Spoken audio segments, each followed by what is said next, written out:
Welcome back to another episode of Speaking Tongues. I'm here today with Aiyana. Aiyana Twigg is Indigenous, belonging to two nations in Canada, the Ktunaxa Nation and Blackfoot. Did I get that right? Yes. Okay.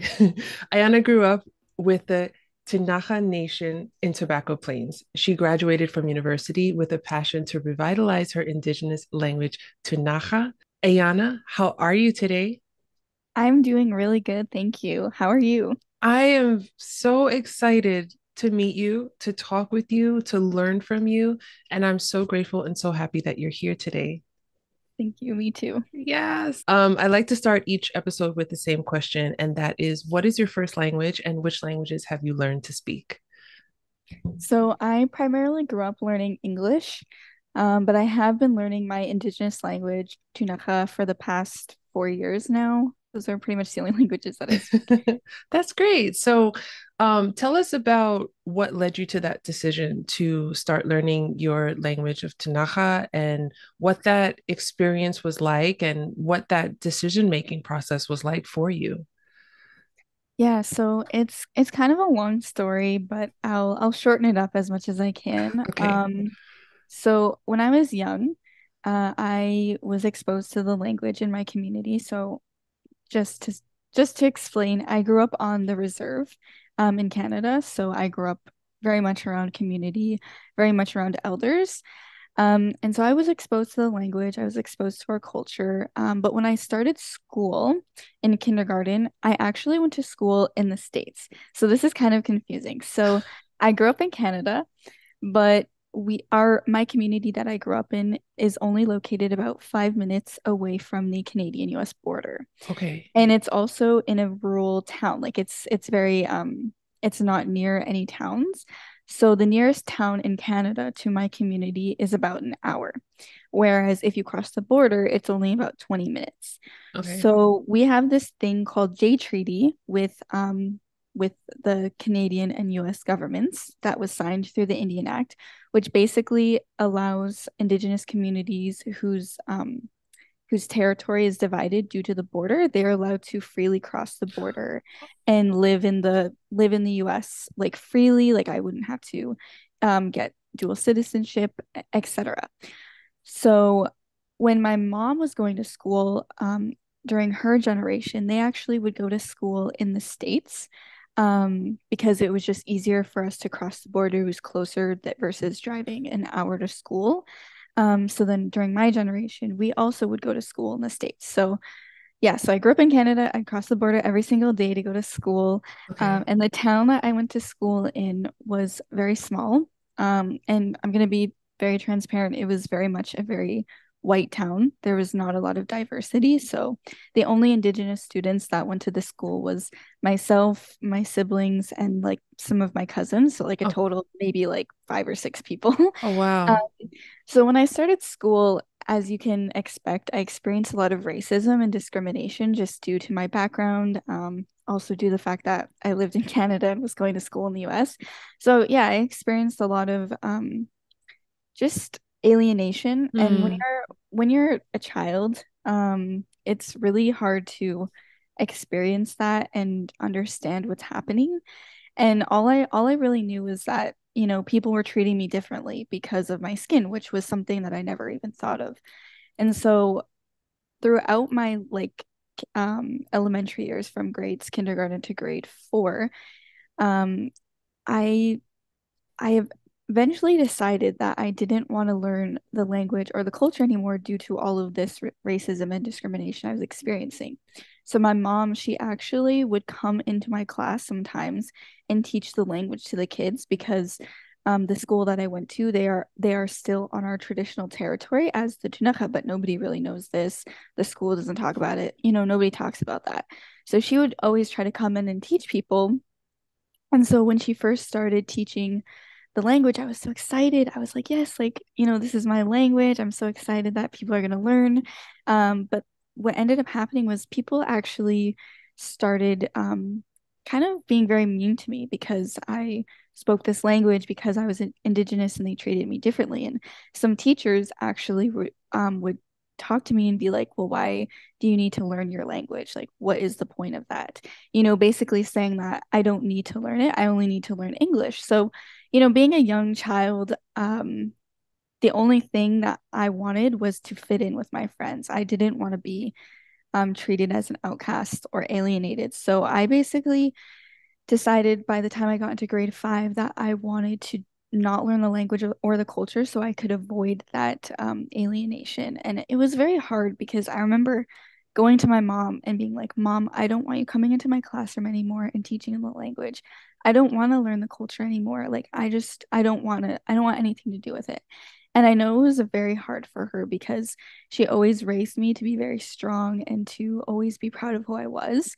So I know it probably broke her heart hearing that because, you know, she didn't want me to experience the things that she experienced. So it was very hard, but I decided ultimately that I didn't want anything to do with it. I just wanted to fit in. So I developed this huge identity crisis for many years up until high school, you know, because I would pretend like I was an Indigenous, but in reality, I was Indigenous and there was no escaping my identity. You know, I would try to pretend like I wasn't, but you know, I'm visibly not white. You're So right.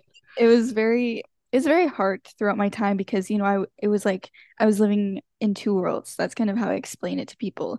It was like I would go to school, I'd put on like this different persona, that had nothing to do with being Indigenous, but then I would come home and I was still surrounded by community and I would still learn about our culture. And so it was very hard because it was like I couldn't tell people who I really was. And yeah, it was really hard. So then by the time I got into high school, I was so confused. And honestly, at one point, I was also very depressed. When Mm. I was in like 11th grade, I was just so depressed because I was so confused and yeah, I was just dealing with a lot and it was something that I never fully dealt with. So I remember this one time I was with my mom and she was like, "Hey, we should go on this hike." And so I was like, "Sure, why not? Let's go on this hike." So we went on this hike and I remember when we were going on the hike, um we were it was like this really crazy moment that I don't know, it's so hard to explain, but it was like my ancestors were calling to me when I was on that Mm. hike and being on the land. And it was like they were telling me, you know, this is where you belong and this is who you are. And I just remember like just feeling like this weight lift off my shoulders and just feeling like, you know, that I needed to heal my identity. I needed to come back to who I was. And so it was like in that moment, that's kind of when I started to have this sense of clarity. So then after that, I started to kind of start asking questions about our culture again, trying to learn. And then that's when I started to feel a lot happier. And then my mom, um, because I was like, I don't know what I'm going to do after school. Like, I don't know what I'm going to do in university. And then she started telling me about linguistics. And I was like, oh, like this sounds super interesting. And then she started telling us that our language is critically endangered. And I'm like, well, what does that mean? Like, I don't understand. And she was like, that means we that our language is very close to having no speakers left. Like it's on the brink of extinction. And I was like, whoa, like this is really serious.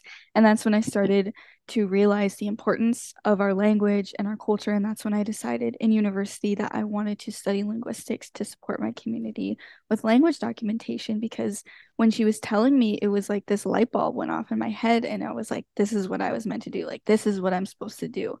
So then that's when I went to university and I got my degree in linguistics. And throughout university, that's where I basically retaught or I taught myself our language just through like resources I had. And that is essentially how I got back into the language and started to relearn it. And it was really just like this huge like 360 of just like you know, going through like what happened and dealing with it because when I started to kind of relearn, it was a healing journey for me. Mm. It was like this huge healing journey that I had to go through because, you know, I had this shame built up of my identity of who I was.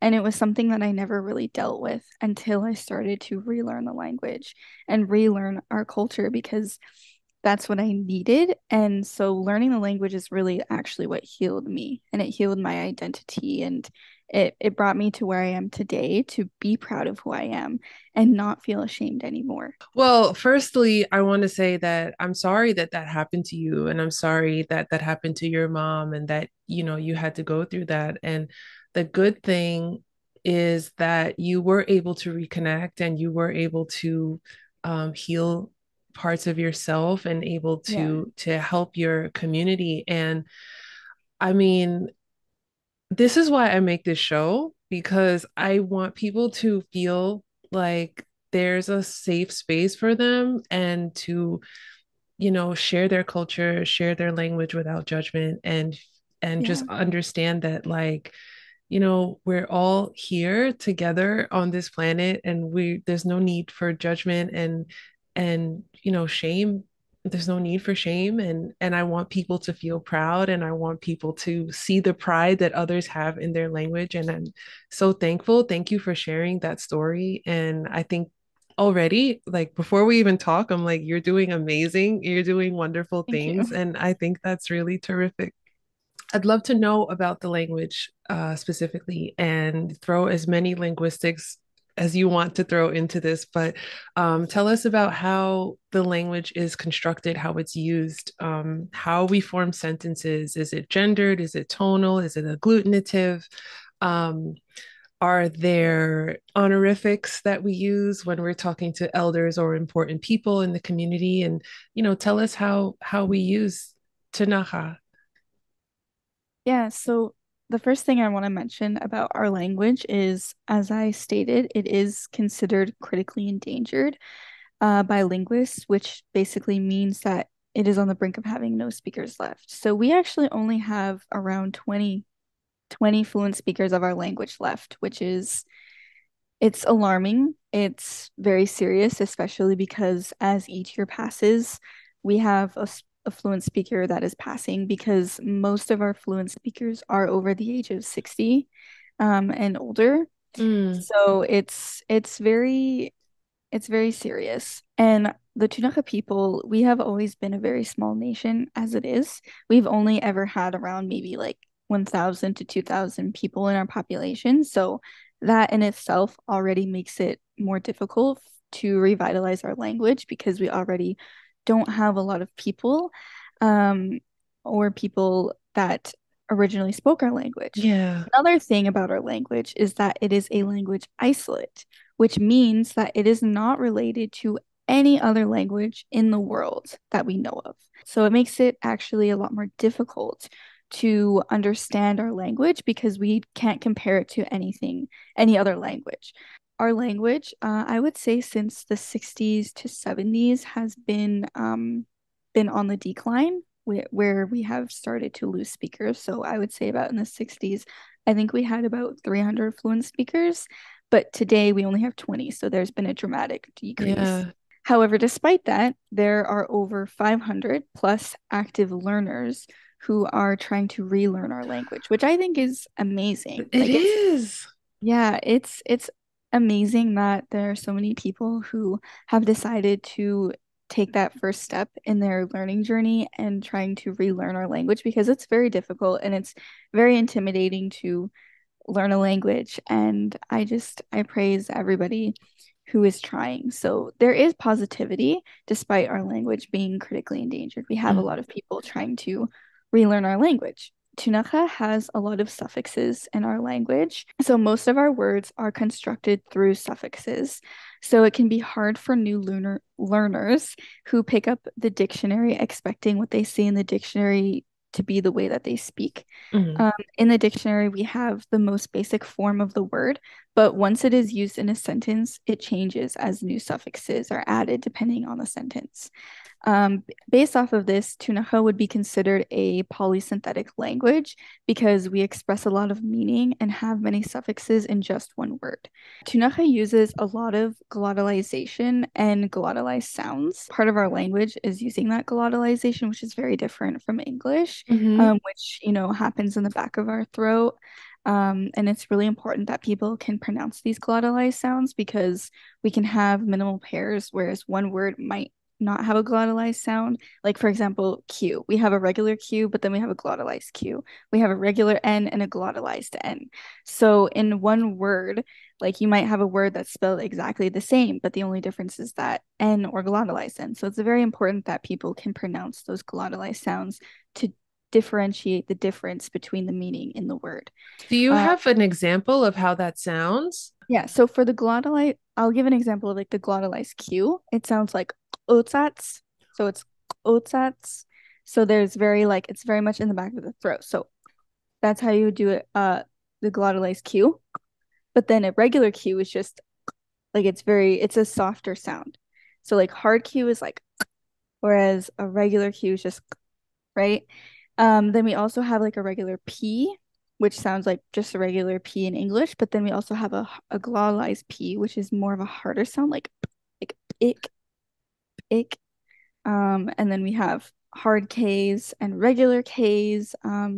So yeah, so the biggest difference is that they're just a lot like of a harder sound, I would say. And then we also have other sounds, obviously, that you wouldn't hear in English, like the X sound, like in Ktunaxa, it's a sound.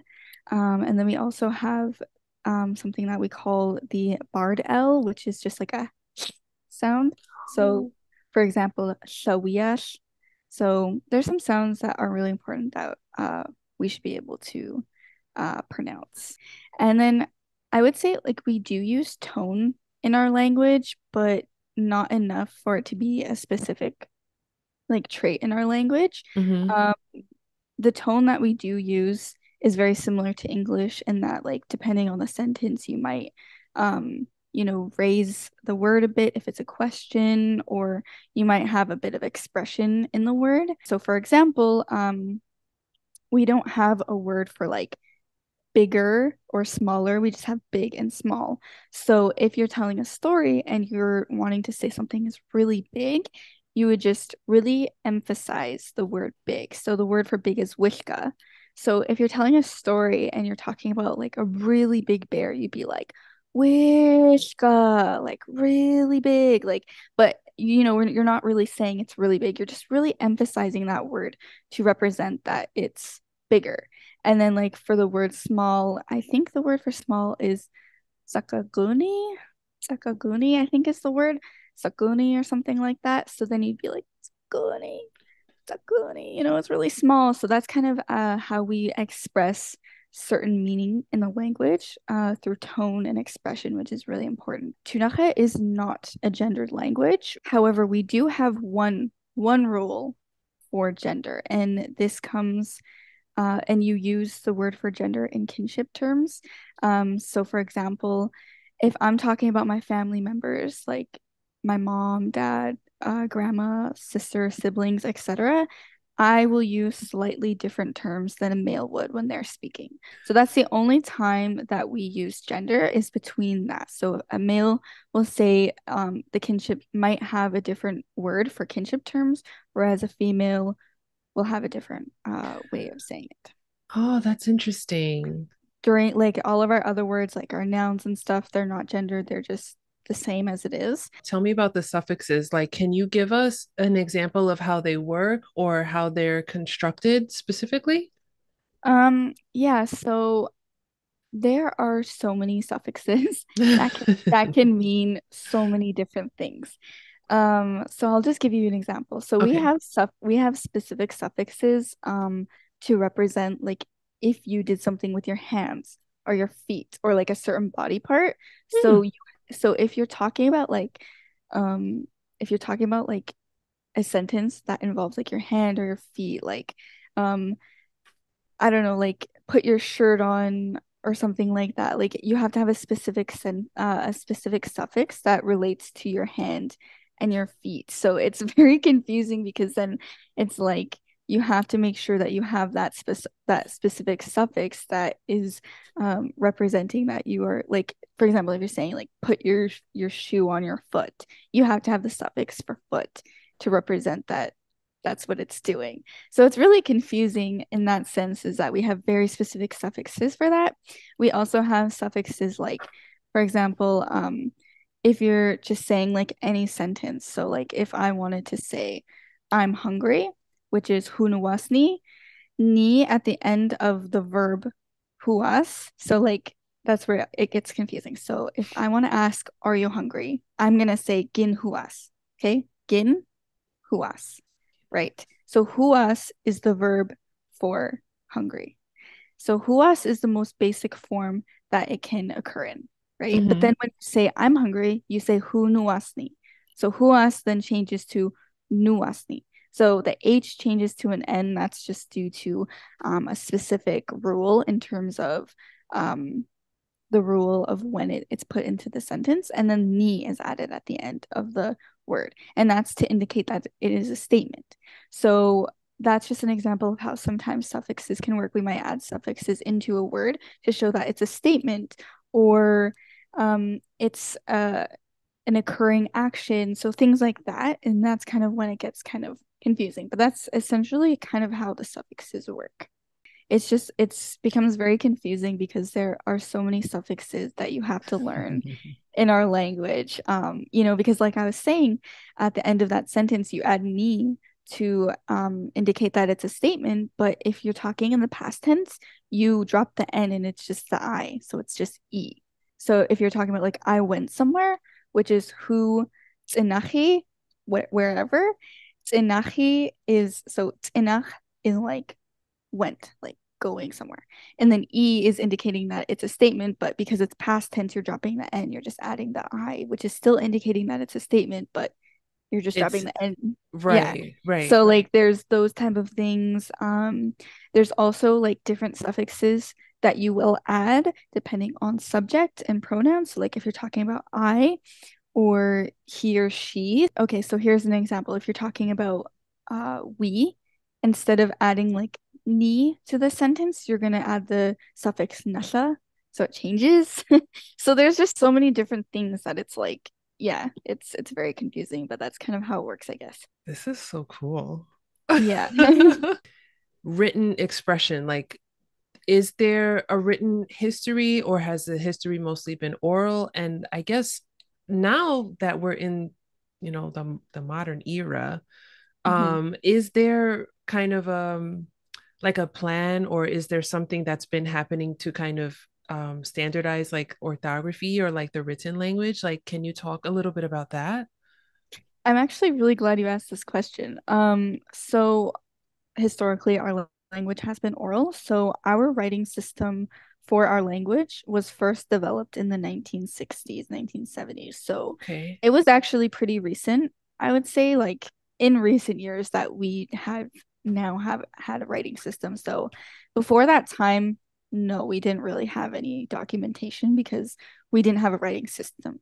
There was researchers though, like Franz Boas, Edward Sapir, those are prominent linguistic anthropologists who did come to our community and who did document our language. But when they would document it, they would write it in the IPA, the International Phonetic Alphabet, based off of, their spelling. So it wasn't really a writing system at that point, but they did document it with the IPA. So we do have documentation from that time in the IPA, which some people have now converted into our current writing system. So we did have documentation, but it was through researchers and anthropologists. And, as you know, that's not always the most accurate. They didn't Hmm. always hear certain sounds, they didn't understand certain meanings. So I would say like we have this book called Kootenai Tales, which was developed from this anthropologist named Alexander Chamberlain and also Franz Boas. And they basically like got a bunch of like legend stories, like our oral stories, and they like wrote all of them down in the IBA. So we do have a record of that. And then we just like convert it into our writing system. But yeah, so our current writing system was developed in about the 1970s. So that is when we like the speakers started actually writing in our language. So that's kind of the current orthography we have. But I'm really happy that you asked about like, is there a standard for our orthography, etc. The answer is no. There is no standard for spelling or like conventions of spelling, like how we have in English, we have specific conventions of spelling. We Yeah. don't have that in Ktunaxa. And I'm actually researching this in my master's and next my PhD. Like this is actually what I'm researching is I'm researching the rules that are involved in our orthography because that is not something that's known, but it's something that's wanted in our community. And it's really important that we have that standardization because what's happening is we're getting a lot of variation in pronunciation and spelling because we don't have a standard way of teaching the sounds or teaching the writing system. It's just kind of based off of what people think, which is not necessarily bad. Right. But if we want to get to a place where we're all on the same page, where we can actually move forward with the language, we kind of have to be on the same page and we all have to agree because the problem that's happening is one person might be like, oh, this isn't how you spell this. This isn't how you pronounce this. And then it starts these arguments and these debates. And that does not support language revitalization that is needed because we're constantly having to come back and be like, okay, well, this is how you say it. No, this isn't how you say it. We need to have a standard way so that we can just start moving forward to actually teaching it. So that is actually what I'm studying and what I'm researching right now is trying to develop a standard way of teaching our sounds and a standard spelling rules curriculum. So that is something that is kind of in the works. That's very exciting. Yes. Yeah. Ooh, this is like this is a dream come true to learn about a language that like until I started following you on Instagram, like I did not even know of Yeah. Tunaxa. So I'm like I'm just so full of joy right now that I'm like learning all this stuff. This is amazing. Um, so you mentioned that we have about 20, or we have exactly 20 native speakers of the language right now. Hmm. And within the community, how are people using the language? I mean, are the people who are the native speakers, do they exclusively speak in Ktunaxa? Are they known? Are they like local celebrities because they speak the language? Are they and I guess the second part of that question would be more like, what is the temperature of the community? Like, how do people feel toward the language and reawakening the language and bringing it more into current use? Like, how do people feel about um, you know, moving forward with the language in the community? Like, are people optimistic? Are they cautiously optimistic? Tell us more about that. There have been a lot of people who have been working very hard in revitalizing our language far before my generation. You know, I would say the language revitalization journey really started in the 70s when the writing system was developed. So, Mm-hmm. the reason that the writing system was developed was because the elders at that time started recognizing that our language was becoming endangered. Like it was starting to become like there is not a lot of people speaking it. And so they were like, we need a way to document our language. We have to start developing materials for people to learn. So that's ultimately why they created the writing system was so that we could have a record of that. And so because of their amazing and hard work that they did, we have resources today. We have a lot of teaching materials and we have curriculums and documentation of our language, which we use for teaching. So today there have been a lot of elders. So like the elders today that are fluent speakers, yes, they are kind of like celebrities. They're regarded with a lot of respect because they are very knowledgeable and we treat them with huge respect and we always acknowledge them for the knowledge and the work that they have done. I don't think that they are recognized enough, honestly, because they have worked tireless hours on the language. Their entire life is the language, and there's no amount of like compensation or anything that could pay for the amazing work that they do. But we do recognize their hard work, and I mean, I at least see them as celebrities because they are just like so amazing with the work that they do, especially at the age that they are. I mean, like you got to think like these elders are like 70 and they're Yeah. still teaching the language and working on these resources. And I'm like, when do you guys stop? You know, like a lot of them tell me like I was supposed to retire when I was 50, but now I'm 70 and I'm still doing this work. Now I'm 80. So it's funny, but so a lot of those speakers though that are fluent, um back, you know, like 20 years ago, 30 years ago, etc., they developed learning resources and curriculums when they were young. So those are kind of some of the curriculums that we use today. So the community today, like we are doing a lot of efforts to revitalize our language. We have, like I mentioned, a lot of resources. We have some phone apps to learn our language. We have a website to learn our language. One of those apps is called First Voices, where we have kind of, it's almost like a dictionary in a sense. Like it's basically like a dictionary where we have all a lot of words and phrases on that app, and you there's also audio attached so people can hear the audio and see the writing. So we do have apps that exist. We have a dictionary. We have a lot of learning resources, teaching resources. We also have some classes to teach our language. I know like currently I think there's two uh online language classes being taught by two fluent speakers in our community. So there is that option where we do teach it. And then we also did have a partnership with the college in near our community called College of the Rockies, where we offered a language course, Ktunaxa 101 and 102. So, you know, there are many efforts of people working on the language and really trying to revitalize it. We also have a specific language committee called the Traditional Knowledge and Language Sector, and they are the ones who focus a lot of their efforts on language revitalization, looking at archives of old tapes. So we do have actually a lot of old tapes of fluent speakers speaking in the language. Yes. So you know, they're trying to kind of translate and transcribe. I'm actually helping them with some of that work. There's a lot of different views around how we're supposed to do this. Mm, There's like, because so the Ktunaxa Nation, we have in total six bands. Like we have six communities in our nation. So we have okay. four in Canada and two in the United States. And so just a bit of background, how that works is when the government put us onto reserves, they basically divided our communities into what they call bands.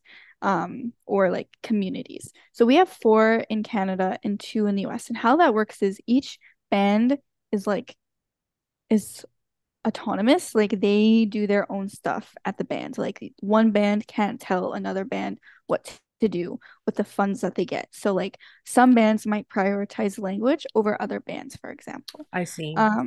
So because of this, I would say like this is where a lot of like those debates start happening. And I would just say like not everybody is on the same page and not everybody agrees on how we should be revitalizing the language. I see. So I would say like there is a lot of people who care and who are trying really hard to revitalize our language, but there's also a huge number of people who don't care and they're not putting our language first. Mm, And this it's kind of like it's hard to see this because for me personally, like my philosophy with language is that it's not just language. Language encompasses our culture. It encompasses our identity. It's literally our entire way of life. It's how we understand the world around us. So I think for people not to prioritize language is a huge is like basically ignoring a huge part of who we are because our language is what tells us about our culture and about our governance structures. So I think that more people do need to prioritize our language and need to see the importance of it. yeah. Um, I think so also like your language is, I've said this before on the show, like your language is your power. And, exactly, you know, when certain people want to disenfranchise a group that they feel is inferior, one of the first things they take away is their language or their ability to speak their language with one another, speak their language exactly. openly, and, you know, force them to speak the language of their oppressor, their colonizer. And you lose your power that way. So this is a way of, you know, it's not for me to say who's right or wrong because I'm not part of the community, but I feel like this is a way of reclaiming your power. This is a way of Exactly. reclaiming, like, what you were maybe not allowed to have, Hmm. generations ago. So, wow, Exactly. yeah.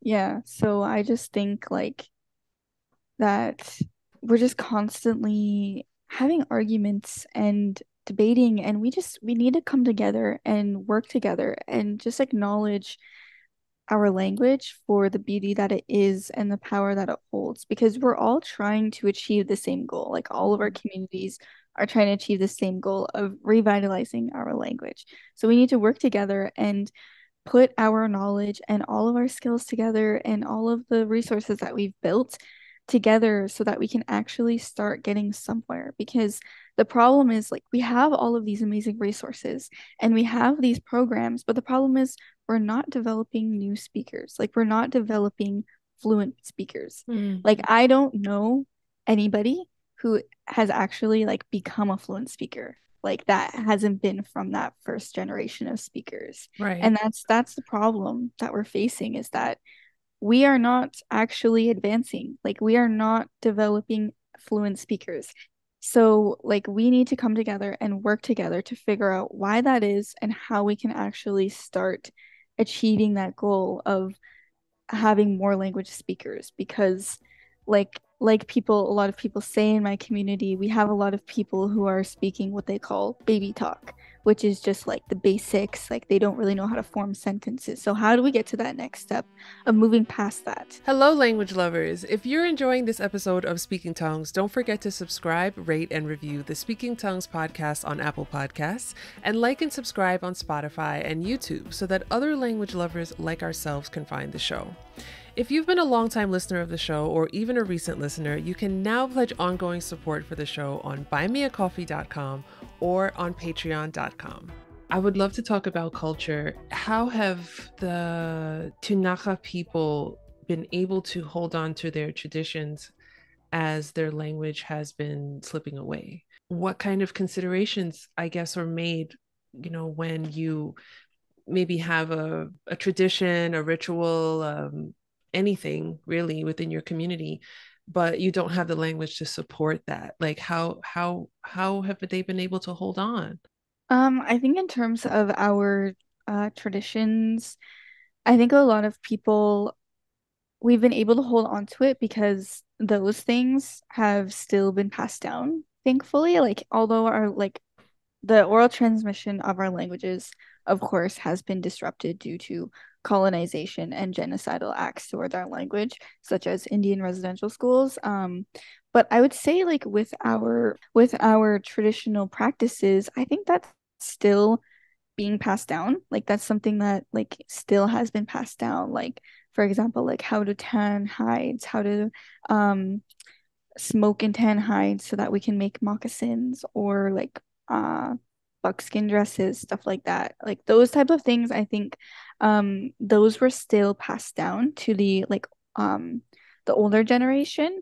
So a lot of them still know how to do those things, and then they still pass those things down onto the younger generations. So for example, like my grandma, she literally knows how to do like literally everything. Like any Really?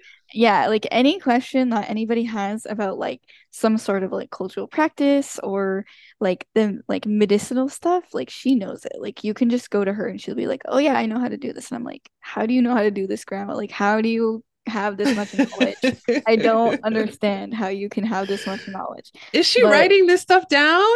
no, and that's also another project that I wanted to do where like I just go and like write down everything, like write a book of all the stuff that she knows because she Yes. has so much knowledge. But Hmm. that is one thing, and I think that's really like what has kept us going, honestly, is the fact that like we do still have our traditional practices and we're still passing that down. I mean, some of them might have changed a bit, like just due to colonialism, but like a lot of our ceremonies, like we still have a lot of knowledge holders who have that knowledge and are still like passing it on. So I would say like even though our language isn't um they aren't speaking our language like they used to, we still have those traditional practices. And I think that's also another area for people. Like we have a lot of knowledge holders in terms of like our ceremonies and our traditional practices, and they they still have that knowledge of like language. And I think that's Mm. another way that people can become involved is like the different skills and talents that they have. So like I said, some people are really good storytellers of our oral stories, and although they're not in our language anymore, like they still have that knowledge of our oral history and our oral stories. So they still know some of the language, right? Because they still know that history and a part of that. So I think, yeah, but I would say like that's how we are still, we were still able to survive is because we have that history and we have that knowledge that we still know today. Yeah. Can you talk to us a bit about what are some of the rituals and what are some of the things we're celebrating or what are some of the special occasions within the community or communities? Yeah, I guess we also have like certain rituals around like plants. So harvesting plants Okay. is an example of one, and that's one I think I can share. Okay. Um, so like we have specific rituals on harvesting the gumtu, which is bitter root. So we know the exact, like, at least my grandma, of course, she knows she knows the exact time of year that we're supposed to go harvest bitter root, where to find it, how to do it. So we have like a very specific rituals around harvesting food and plants. So like that's a part of Okay. our rituals and our connection that we have with the land around us and the Hmm. animals. So that's one. We also have like we can have certain ceremonies like sweat lodges. We also have we also have two other ceremonies like where we all come together and go to this place called Kootenai Falls, which is located in Libby, Montana, and we have a ceremony there just because it's one of our sacred places that we used to gather. So, we have a ceremony there just to be like with family and just yeah, there's a lot of things that go on there. And then we also have Hmm. another one in another sacred place. It's called Gutmook, which is just outside of Invermere, British Columbia. And we also gather there to just give thanks to the land. And so where Gutmook is located, it we view it as grizzly bear spirit. So this is where grizzly bear spirit goes to heal itself. So we go there to honor grizzly bear spirit, to honor the animals that live in the area. And there's actually a huge history, a part of Gutmook with the government where they try to take that area away from us, and they were trying to build a ski resort in that area, even though it was our territory, and it was like this huge legal battle, and we lost. But then we were able to get the area protected under the Indigenous protected. It's an Indigenous protected and conserved area called IPCA. So it's now protected under IPCA, but it was because we like actually went out and applied for IPCA. It wasn't because the government was like recognized that it was our Benevolent. yeah, like it Right. wasn't because the government was like, oh yeah, we recognize your right to your lands and your right to your spirituality. It wasn't because they cared about that. It was because we went out and we got IPCA certified and Hmm. protected. So like an example of like how I would explain Gutmook is like Gutmook is like a spiritual place for us to go to heal. So an example of that is like the Vatican for people to go, right? Okay. Like that is their place to go and um, you know, practice their faith and their spirituality, right? Vatican. The Gutmook is almost like that to us. Like it's like Mm. it's a space for us to go and heal and be together. I just want to say that nobody needs to ski. Like it's not Yeah. important. There's how many other ski resorts? Like there like Exactly. literally where Gutmook is, there is a ski resort like not that far away. But it was just this billionaire guy who wanted to develop a year round like a ski resort that would be opened year round. And we were like, why? Like you are going to be disrupting the animals in that area. And now it's a protected area and a safe space for the grizzly bears that live in the area, the animals. But yeah, it was, yeah, it's so ridiculous. Super, super ridiculous. Ugh, I hate that. Yeah. I'm really mad about that. Like I'm that just like Yeah, and it was actually like it was a 30-year legal battle because 30 it years. started in 1991 and we finally just got the area under IPCA in 2021. That's So it was egregious. very That very recent. And it went through several levels of legal, like first it started provincial and then it went all the way to Supreme Court of Canada, which is like very large. And yeah.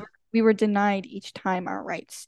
And like it's a huge part of our history now too, because it just represents that the government does not recognize our existence as Indigenous people and that they it does not matter like we don't it just represented that we do not have rights as Indigenous people. We do not Right. have rights to our lands. We do not have rights to practice our spirituality. Hmm.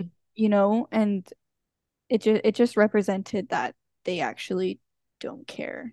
So you mentioned leather and curing leather or dyeing leather, and you mentioned making moccasins, and that got my fashion antennas buzzing. And I'm really curious to know, like, if you can talk about it. If you can't, then no problem at all. But like, what are we wearing? And what specifically, I guess in relation to neighboring communities, neighboring indigenous communities, is there anything that's worn in the Ktunaxa community that's specific and like, okay, like I know that this person is from this community because, or during maybe a special time of year or a special ritual or ceremony, is there anything that you can talk about um, that is like very specific to your community? I think a lot of the way that we used to dress, I feel like it's almost kind of been lost in a way because so like for example, I don't know if you've ever heard of what a ribbon skirt is. Do you know what a ribbon skirt is? I don't think so. Okay. So ribbon skirts are very popular among Indigenous communities.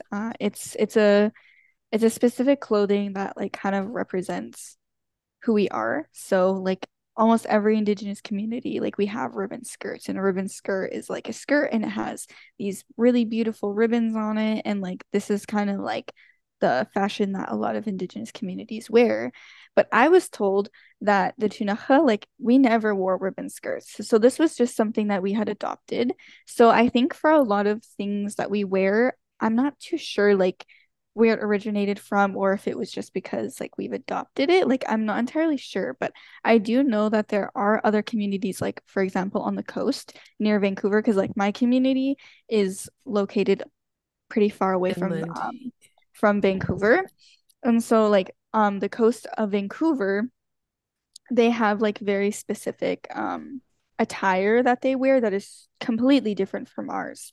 Um and so like for us what I know is that like we have always worn like moccasins. So I think we do have a specific style of moccasin that we have that's specific to our community that's different from some other communities. Okay. Um but not a lot of people know that style anymore, and I don't really know the style. I just know like the general moccasin look. Yeah. Um, but the reason that I know that it's different is because there was this regalia that was in a museum and it was labeled as Blackfoot. But then my mom was like, this isn't a Blackfoot regalia, this is our regalia.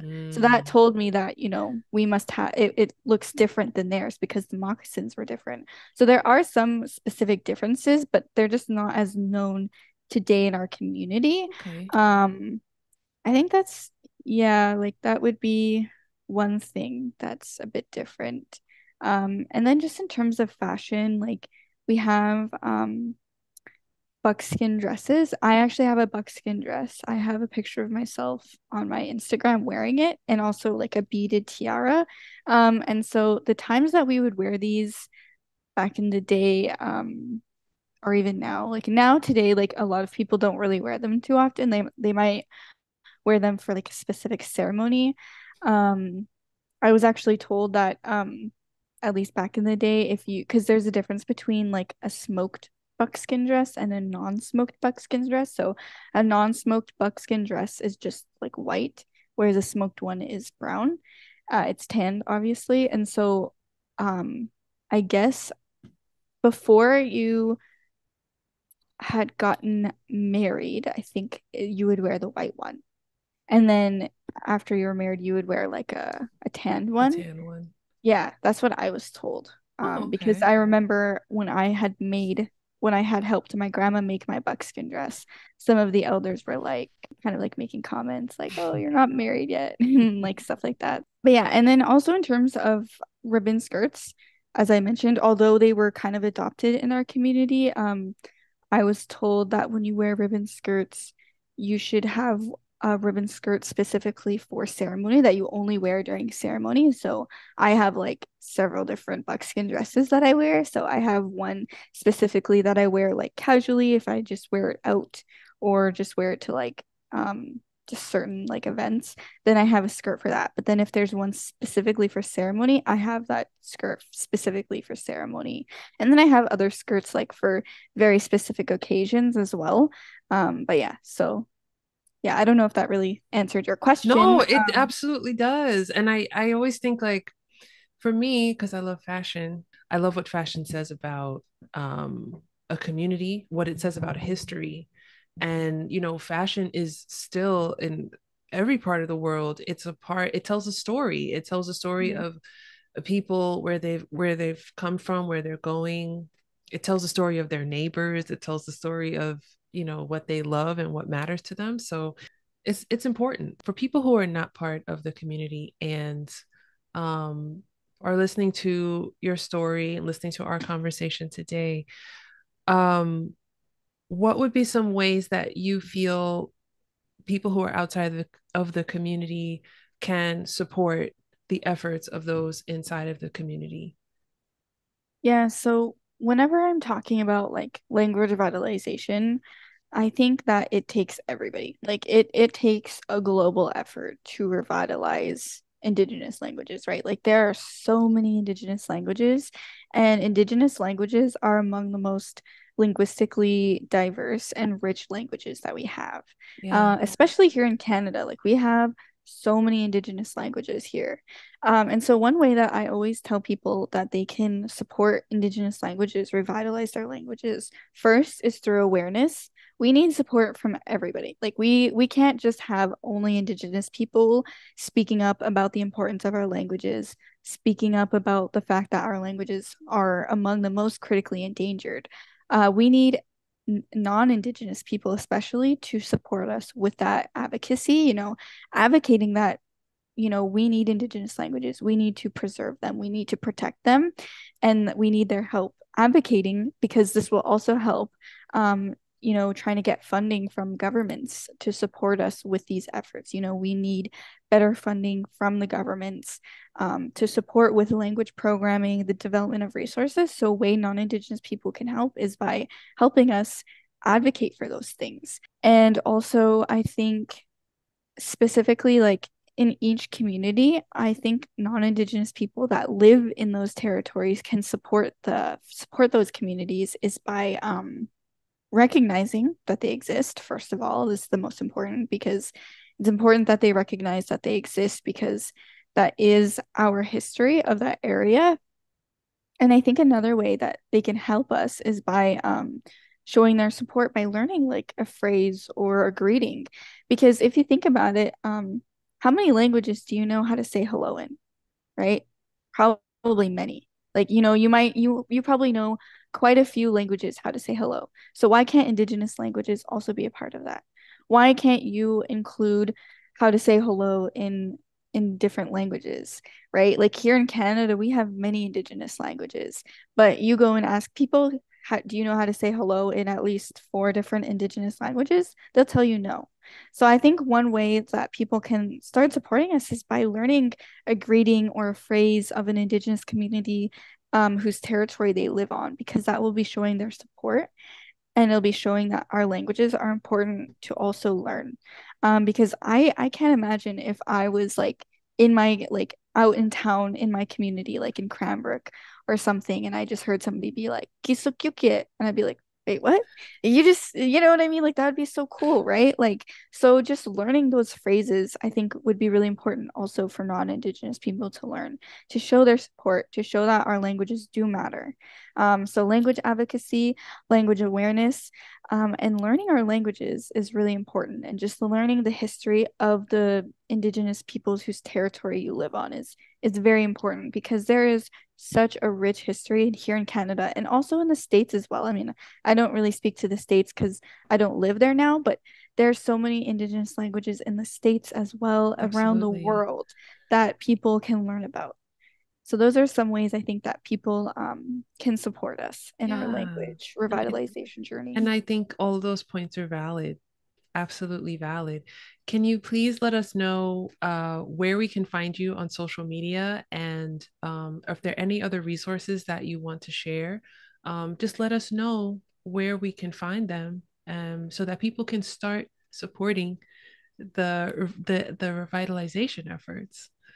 Yeah, so I do have an Instagram page called at Ktunaxa Pride. So it's spelled Ktunaxa Pride. And that's where I share a lot of videos about the Ktunaxa language, culture. I share, some phrases. I try to do some teachings. I also share like general information about Indigenous rights and language revitalization. So if anybody wants to learn more about the Ktunaxa people, those kind of things, they can visit my page. Yeah. And then I would also say another really great resource, like if people are interested in learning about the Ktunaxa language, would be First Voices. It's online, like it's a website, and it's also a phone app. If you just look in Ktunaxa in the App Store, it will pop up, and then you can download it, and that is where you can find a lot of our words and phrases. So that's a really great resource that I love using. Yeah, amazing. I will add links to those platforms in the show notes for this episode so that people who want to support and absolutely should support can get in touch and can check out those resources right away. Awesome. Yeah. Um, I'm really enjoying this conversation. And I just wanted to say thank you again for your time and thank you for sharing about your community and your passion and for the language for the community really comes across. So thank you so much for sharing that with me and with my audience and all of us. Thank you so much for having me on your podcast. I really enjoyed sharing my knowledge. As you can tell, I'm very passionate about this kind of stuff. So Yeah. I really enjoyed being able to talk about it and teach you. And yeah, just thank you so much for the work that you're doing and sharing all of these different cultures from around the world. It's so important. And like I said, awareness and advocacy are the first step. And that's exactly what you're doing. And I think it's really amazing that you're doing this work and Thank taking the you. time to learn about all of these different cultures and languages that exist. Yeah, thank you so much. And I hope that comes across to other people. Like, I just want people to feel like their language, their culture is as important as the next person's because Yeah. we have to respect and take it all. We're all human on the same rock flying through space. So let's be in this together and not, Yeah. uh push each other aside. I like to end each episode on the same question just to have a little bit of fun. And I'm excited about this one because of all those sounds that you mentioned and I'm gonna get to try them, hopefully. And hopefully I don't offend anybody. But um, do you have any jokes, popular sayings, tongue twisters, cool slang words, idioms, words of wisdom, or words of advice in Ktunaxa to share and to teach us? So the first thing that I think I would want to teach is just maybe just basic how to say hello. Okay. So how you say hello is giso gyokit. Gisu get. Yes. Okay. Giso gyokit. Okay. That's how you say good day or hello. And Okay. then I'll also teach maybe how to say my name is, which is hugaklik. Who get Click, click. Yes. Okay. Yes. Correct. And then your name. And then Okay. Click L. Okay. yes. Okay. Ugaklik Aiyana. And then I think another phrase that I think is just like one of my favorite phrases that I know in the language is how to say I am proud to speak Ktunaxa, which is at who wish kapsiti kutska Ktunaxa. I gotta write that one down. Yeah. Wait a minute. Let me write this down. Wait, let me get comfy because I do this at the end of every episode because I don't want people to just like take it and leave it. Like what I said before, it's hard to start something new and it's like it's worth trying. So I hope that me trying makes other people feel like, okay, I could try too. Mhm. And I could make the Yeah. world a better place by trying to. Yeah, totally. Okay. So the first part is at who At to wish wish kapsiti up see kap kapsiti. up the oh okay. Wait. And there's like a hard like It's a sound. Q actually. Oh my gosh, the Q, the So famous Q. yeah, Okay. so it's wish up With up. up.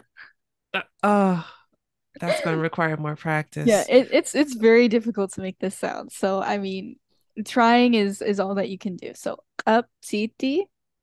Up, up. Yeah. Oh, Ah! oh, you almost had it. You almost had it. I heard it. I did hear it. Okay. Okay, do it again. Do it again. Up, up. Up, Yep. Yeah, up. yeah, yeah, yeah, Ah! yeah. It's Okay. getting there. I do Okay. hear it. I do hear it. Yes. Okay. Up titi. Up, up. Titi, Titi. Yep. titi. Mm-hmm. Okay. So that's the word wish up titi, and then the next word is gu. Goo. Tscha. Tscha. Tra. Yes, yes, that's Okay. correct. Tscha, and then Ktunaxa. And just remember, making mistakes is part of the process. It There's is. nothing wrong with it, It right? is. Nothing Yes. wrong That with it. that's how we This is a learn. safe space. You can make mistakes. It's okay. Let's do it again. I'll repeat after you. I'll repeat after you and I'll do my best. Okay. So, okay. At who At who wish qabsiti with I clicked with aptiti ku tscha ku cha cha tscha cha tscha tra tra tscha tra tscha. tra Yes. tra. Okay. Tunacha. Tunaxa. Yes, that's all of it. You That's did all of great. it. You did great. I need more practice with that. You did really good though. You were getting the sounds. It sounded great. It's just a matter of like getting used to where you put your tongue in your mouth and where you like speak Exactly. from. And Yes. that's super fun. That's fun. Yes. If we had more time, I would definitely say let's do that again. But Yeah. I'll practice and get better on my own time so I don't take up all of yours. But that means I am proud to speak to Tunacha. Naha. Okay. That's correct. Yes. Yes. Thank you for teaching us those. You're welcome. I I'm really, happy to teach it and share it. yes, this is so fun. I actually Yes. I get nervous, but I love doing those because it's important. You did And really good. oh, You did thank great. And you. it just shows that, non-Tunacha people, they can try learning too. I always have people ask me like, is it okay if I learn? I'm like, of course. Like why wouldn't you be able to learn? Of course you can learn. Right. And I always am like, it's so good when people try. Like I mean, obviously it hurts my ears a bit, but But I mean, Sorry. there's nothing wrong with people trying. No, you did really good. You did good, like compared to what I've heard before. But I'm always like, that's okay. Yeah, We all start somewhere. we do. We do. So that's my first that's my start with Ktunaxa, Hmm. and And it was a pumped. hard phrase at that, so you You did gave really me a good. no, you gave me a challenge and I appreciate it. I really Yes. appreciate it. And hopefully my listeners will take the challenge as well and learn how to Yes. say that. Totally.